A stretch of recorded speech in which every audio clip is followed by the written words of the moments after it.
Salut à tous, aujourd'hui on se retrouve pour l'épisode numéro 64 de l'After Zap Image. On va débuter avec une déclaration de Franck McCourt, le président de l'Olympique de Marseille. Il nous dit le Champions Project. Je ferai un peu plus attention à certains mots que j'utilise pour décrire le projet. Donc quand il est arrivé, on le sait tous maintenant, depuis plus d'un an un petit peu à Marseille, il avait directement dit je veux créer une équipe qui soit capable d'aller chercher le titre de champion. C'est pour ça que le projet s'appelle comme ça, le Champions Project. Et bon, bien sûr, ça n'a pas plu aux supporters, surtout en ce début d'année et même un petit peu l'année dernière, parce qu'ils voyaient bien que l'équipe de l'Olympique de Marseille, elle était énormément en retard par rapport au Paris Saint-Germain et un petit peu plus aussi par rapport à l'AS Monaco sur la saison dernière. Donc c'est des mots qu'il fallait vraiment peser, surtout quand tu arrives à Marseille. C'est un club qui est très aimé, très suivi par son public. Donc de dire que tu veux arriver et tu veux terminer champion, alors que bon, il y a quand même le Paris Saint-Germain en France qui domine largement depuis quelques années maintenant le championnat. Il faut vraiment peser ces mots, donc je pense qu'il ne refera plus ce genre d'erreur, le président marseillais. On continue donc avec une petite image. On voit Antero Henrique. Il a été photographié dans un restaurant de Londres en compagnie de l'agent de Philippe Coutinho. Donc c'est peut-être une bonne nouvelle pour le Paris Saint-Germain. C'était lundi, il me semble, cette petite image. Elle a été prise lundi avant la cérémonie des trophées The Best. Donc l'agent de Philippe Coutinho et Antero Henrique, le directeur sportif du Paris Saint-Germain, qui ont discuté certainement bien sûr du cas Philippe Coutinho, lui qui est resté un petit peu à contre-cœur du côté de Liverpool cette année.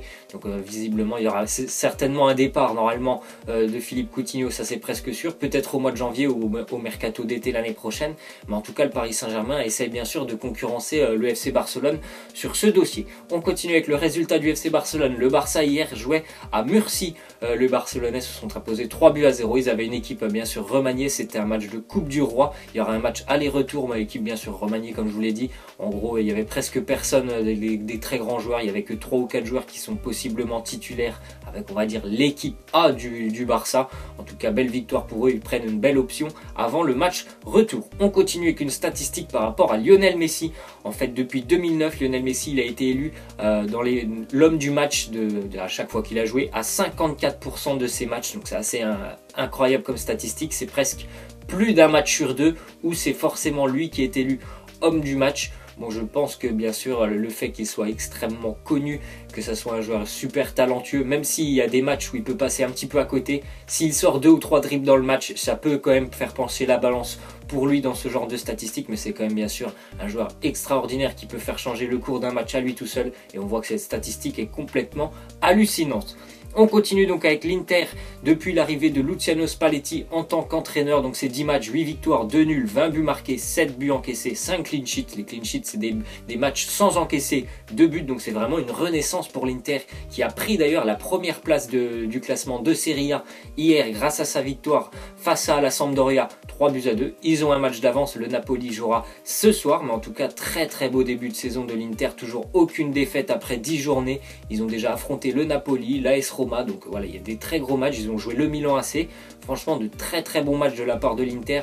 L'arrivée de Spalletti, ça leur a fait vraiment énormément de bien sur le plan tactique. L'arrivée aussi de Borja Valero au milieu de terrain, je le trouve vraiment intéressant. Le joueur qui évolue à la Fiorentina l'année dernière, il fait beaucoup de bien au milieu de terrain. Et encore une fois, Mauro Icardi qui est en feu. Encore un doublé pour lui hier. L'Inter a largement dominé son match face à la Sampdoria, même s'ils se sont un petit peu fait peur. Ils menaient 3-0. La Samp est revenue à 3-2 en fin de match. Mais en tout cas, c'était un match extrêmement dominé de la part de l'Inter. On continue donc avec une grosse nouvelle, c'est Buffon qui normalement il devrait prendre sa retraite à la fin de l'année, le gardien de la Juventus, l'emblématique gardien de la Juventus, lui qui a remporté quand même une Coupe du Monde en 2006, on se rappelle, c'était face à l'équipe de France.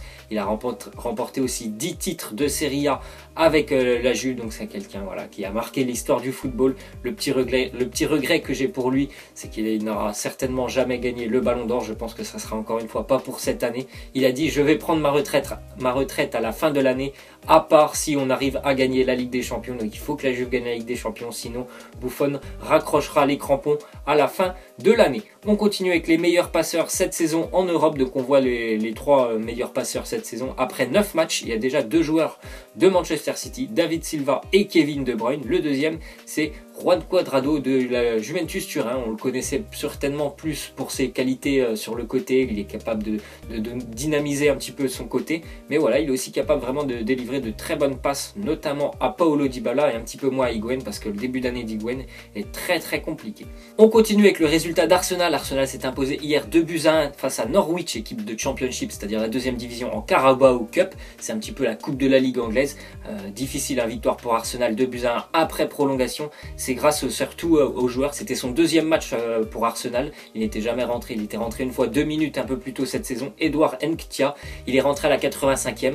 Les statistiques incroyables, il rentre à la 85e. Premier ballon touché, il marque. Et dans la prolongation 95e, il a aussi marqué pour donner cette victoire à Arsenal qui était vraiment mal engagé. Jusqu'à la 85e, ils étaient éliminés par Norwich, équipe de Division 2. Donc ça aurait fait encore pas mal de bruit du côté d'Arsenal s'il y avait eu élimination. On continue avec Manchester City qui lui aussi a été poussé cette fois-ci jusqu'au tir au but par Wolverhampton, aussi une équipe de Division 2. Il y avait quand même une belle équipe pour Manchester City. Il y avait Agüero, Gabriel Jesus, donc il y avait de très bons joueurs sur le terrain. C'était un petit peu un mix équipe A, équipe B on va dire, mais en tout cas ils ont été vraiment bousculés par cette équipe de Wolverhampton. Ils ont largement dominé le match, mais ils ont quand même été poussés jusqu'au tir au but. Ils se sont imposés au tir au but. Il faut noter quand même que Wolverhampton c'est quand même une équipe qui a presque le niveau de Première Ligue. Ils sont premiers pour le moment en Championship Division 2 anglaise. On continue donc avec la petite image par rapport au trophée The Best. C'est la photo de Neymar. En fait Neymar il a absolument tenu à prendre des photos avec Cristiano Ronaldo. Il a vraiment été insistant auprès de Ronaldo. Il a voulu en prendre une avec Ronaldo ainsi qu'avec son papa Neymar. Donc voilà, il a été vraiment insistant. Il a été très élogieux aussi envers Cristiano Ronaldo. Il a dit c'est normal, c'est le meilleur. Alors peut-être que pour ces déclarations, c'est peut-être aussi certainement pour essayer d'énerver un petit peu le président, l'ancien président du Barça, Bartomeu, parce que voilà, les déclarations qu'il avait fait sur Neymar, ça s'était pas très bien passé entre les deux. Donc c'est peut-être pour ça une petite vengeance de la part de Neymar. On continue avec une déclaration de Pape Diouf, l'ancien président de l'Olympique de Marseille. Il nous dit « N'oublions pas déjà que Bielsa n'avait réussi qu'une moitié de saison à l'Olympique de Marseille. Il n'avait pas du tout réussi la seconde partie. C'est vrai que Bielsa, quand il était avec l'OM, ça s'était mal terminé, on va dire, parce qu'il avait fait un début de saison énorme. Même jusqu'à, on va dire, à la 30e journée, ça s'était très bien passé pour lui. Et après, ça a été quand même un peu, voire même beaucoup plus compliqué pour lui avec l'Olympique de Marseille. Alors à l'heure actuelle, bon, tout est compliqué pour lui avec le LOSC. C'est peut-être certainement aussi un petit peu de sa faute. C'est lui il a eu depuis le mois de janvier pour essayer d'organiser un petit peu son équipe comme il le souhaitait. Il a recruté beaucoup de joueurs très jeunes, des joueurs qui viennent un petit peu de tous les pays européens. Donc à partir de là, quand tu prends pas de joueurs expérimentés qui connaissent un minimum la Ligue 1, ça devient un peu plus compliqué. Et c'est pour ça certainement aussi qu'on retrouve le LOSC à cette 19e position à l'heure actuelle en Ligue 1. On continue avec le résultat de Coupe de la Ligue hier. Montpellier s'est imposé 2-0 au Roudourou face à Guingamp. Montpellier rejoint Caen. Caen s'est imposé hier aussi à Lorient après prolongation 1-0.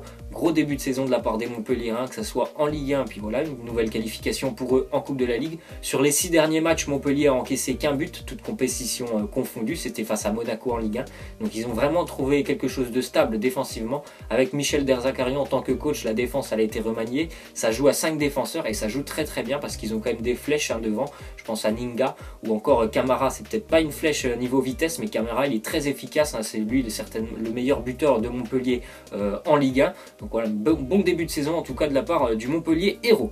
On continue avec une déclaration de Laurent Blanc. Il nous dit qu'il a été sondé par Olivier Létang, qui est normalement le nouveau directeur sportif du Stade Rennais, et il a répondu défavorablement à cette proposition. Laurent Blanc, il ne veut pas du tout entraîner le Stade Rennais. Donc Christian Gourcuff, à l'heure actuelle, il est toujours entraîneur de Rennes, mais on ne sait pas si ça va durer encore vraiment longtemps cette histoire avec Christian Gourcuff. Laurent Blanc, moi je pense qu'il veut un projet beaucoup plus stable que le Stade Rennais et avec un petit peu plus de potentiel certainement que le Stade Rennais. C'est certainement aussi pour ça qu'il a refusé ce poste. Ensuite, on voit une petite image encore une fois qui avait lieu lors du trophée The Best ce lundi. On voit une image de Lionel Messi serrant la main du fils de Cristiano Ronaldo, donc c'est Cristiano Junior, parce que tout le monde sait, je pense que le fils de Ronaldo, c'est un fan absolu de Lionel Messi. D'ailleurs, il me semble une fois qu'il y a une petite histoire, ce Cristiano l'avait surpris en train de regarder des vidéos sur internet de Lionel Messi, mais il a dit moi je trouve ça tout à fait normal, il regarde un très grand joueur. Donc voilà une petite image, en fait il était là d'ailleurs, le fils de Ronaldo, tout simplement pour rencontrer un petit peu son idole Lionel Messi. Ensuite on voit une image de Pepe et Neymar.